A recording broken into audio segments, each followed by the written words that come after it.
আসসালামু আলাইকুম গাইস, কেমন আছেন সবাই? আশা করি ভালো আছেন। আমিও ভালো আছি আপনাদের দোয়ায়। তো এখন আজকে চলে আসলাম ঘরের মধ্যে কাজ করতে।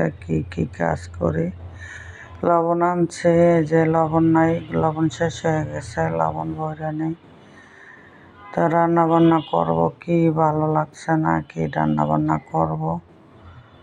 কালকের তরকারি আছে, মাছ দিয়ে টমেটো দিয়ে রাঁধছিলাম, সেই তরকারি আছে। আজকে দেখি ডাল রান্না করবো ভাবছিলাম, একটু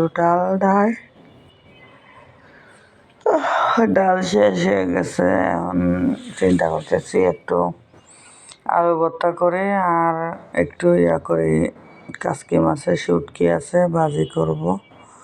তরকারি আছে, তা ডাল নাই। ডাল আনতে গেলে দোকানে এখন আবার দেরি হয়ে যাইব।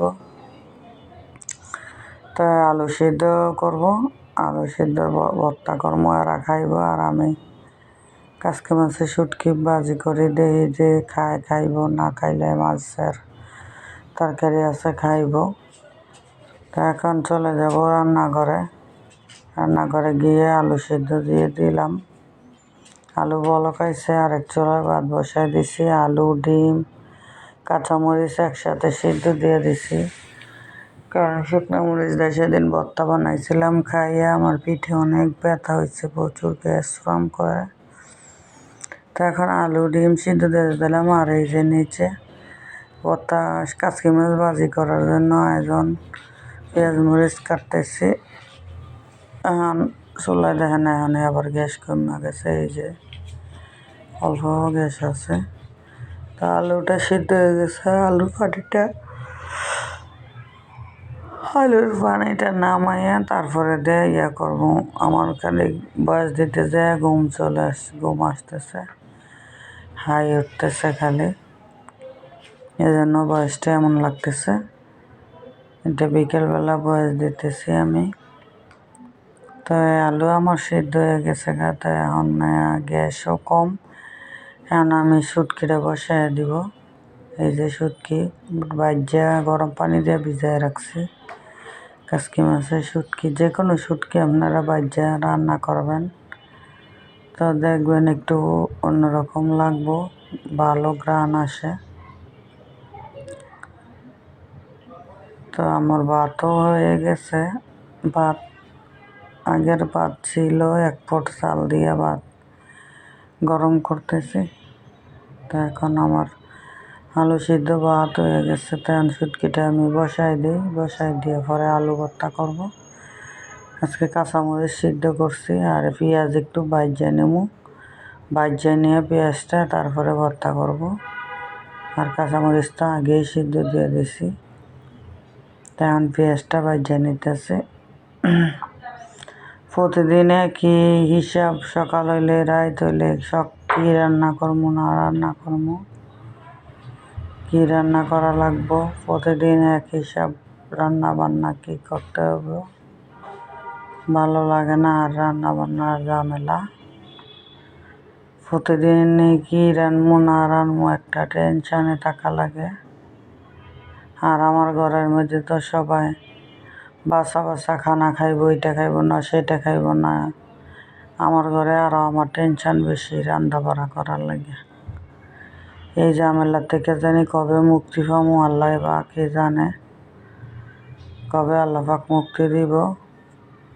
তো মরণের আগে মনে আর মুক্তি নাই, যখন মরণ হইব তখনই আল্লাহ মনে মুক্তি দিব। এই রান্না বান্নার ঝামেলা আর সহ্য হয় না।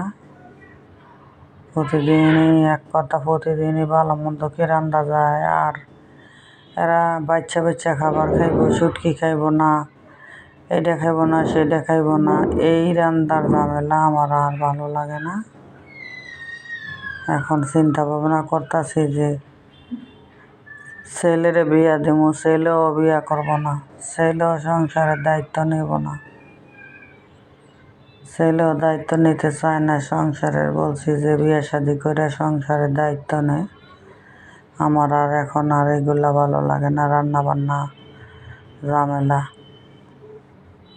ঢাকা শহর বাসা ভাড়া থাকেও শান্তি নেই, থাকে না পানি সময়, গ্যাস তো 12 মাসই থাকে না, একটু আই একটু যাই, একটু আই একটু যাই। তো শীতের দিন তো আমি বিকেলবেলা ঘুমাইছিলাম, এই জন্য আমার গলাটা এরকম লাগতেছে। চাও খাই নাই, ক্লিয়ার হয় নাই গলাটা, এই জন্য এমন লাগতেছে আমার বয়সটা। ঘুম ভাঙতেছে না, মনেই চায় না যে ঘুম থেকে উঠি, শরীরও সুস্থ।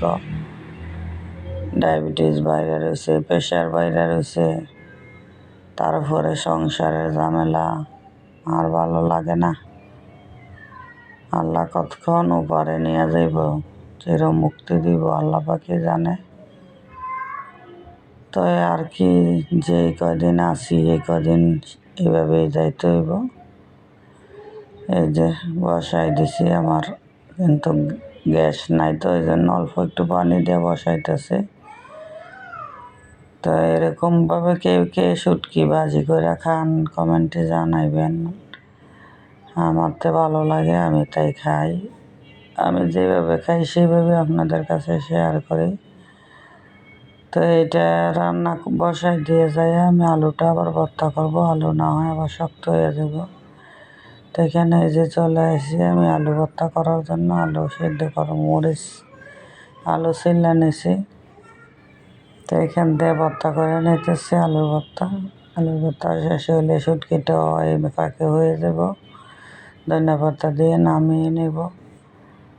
তো আর কি, এইভাবেই দিন যাইতেছে আমার।